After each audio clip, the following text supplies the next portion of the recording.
Magandang gabi sa ating lahat. Update muna tayo sa lagay na ating panahon ngayong araw ng Lunes, June 24, 2024. Kung makikita nga natin sa ating satellite image, may mga makakapal tayong ulap sa may silangang bahagi ng ating bansa. Ito ang sanhi ng easterlies o yung mainit na hangin galing karagatang Pasipiko at currently ito ay nakakaapekto sa silangang bahagi ng Southern Luzon, silangang bahagi ng Visayas at silangang bahagi ng Mindanao. Itong easterlies din ay yung nagdadala ng mga kalat-kalat na pagulan, pagkidlat, pagkulog sa may Bicol region, sa may Quezon, sa may Romblon, Eastern Visayas, Central Visayas, Caraga, Northern Mindanao at sa may Davao region. Kaya ating mga kababayan na nakatira sa mga landslide at flood-prone areas ay pinag-iingat nga natin sa mga banta ng pagbaha o pagguho ng lupa. Para naman sa lagay ng panahon sa Metro Manila at sa nalalabing bahagi ng ating bansa, asahan naman natin yung partly cloudy to cloudy skies condition, may mga tsansa na mga localized thunderstorms. And also, wala rin naman tayong namomonitor na low pressure area or bagyo sa loob or malapit sa ating Philippine Area of Responsibility.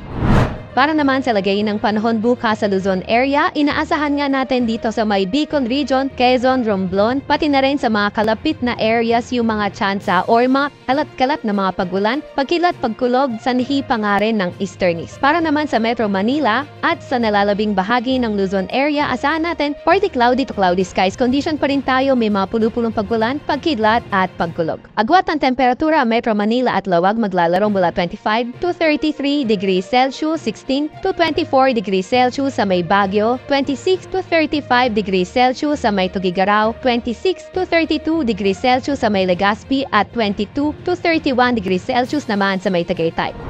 Agwat naman ang temperatura bukas sa Puerto Princesa ay 26 to 31 degrees Celsius, gayon din naman sa may Kalayaan Islands. Para naman sa lagay ng panahon for tomorrow sa may Visayas at Mindanao area, inaasahan nga natin dito sa may Eastern Visayas dahil pa rin sa easterlies, may mga kalat-kalat pa rin tayo mga pagulan, pagkidlat at pagkulog, pati na rin sa mga nearby areas maghanda rin tayo. Para naman sa nalalabing bahagi ng Visayas at sa may Mindanao area, although partly cloudy to cloudy skies condition pa rin tayo, asahan pa nga rin natin yung mga tsansa na mga localized thunderstorms lalo na sa may silangang bahagi ng Visayas at Mindanao area. Agwat ng temperatura for tomorrow, Cebu at Davao 26 to 32 degrees Celsius. Dito naman sa may Iloilo at Zamboanga 25 to 32 degrees Celsius. Sa may Cagayan de Oro at Tacloban ay 25 to 31 degrees Celsius.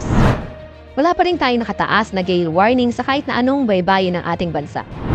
Para naman sa 3-day weather outlook na mga pangunahing syudad natin, so sa malaking bahagi ng Luzon, Metro Manila, and Baguio City, Wednesday to Friday patuloy pa nga rin yung partly cloudy to cloudy skies condition with chances of localized thunderstorms. Pero dito sa may Legazpi City, pati na rin sa may eastern section ng Southern Luzon, Wednesday, Thursday posible yung mga kalat-kalat na pagulan, pagkidlat, pagkulog dahil sa easterlies, pero pagdating naman ng Friday, mas magandang panahon yung ating inaasahan with chances pa nga rin na mga localized thunderstorms. Sa Metro Manila, pinakamataas na temperatura sa susunod na 3 araw ay 34 degrees Celsius. Sa may Baguio naman ay 18 to 26 degrees Celsius agwat ng temperatura at sa may Legazpi City, aabot ng 33 degrees Celsius yung maximum temperature. Para naman sa mga pamanahing syudad sa may Visayas area, Metro Cebu, Iloilo City at sa malaking bahagi ng Visayas, partly cloudy to cloudy skies pa nga rin tayo, may mga pulupulong pagulan, pagkidlat at pagkulog. Pero dito sa may Tacloban City, pati na rin sa may silangang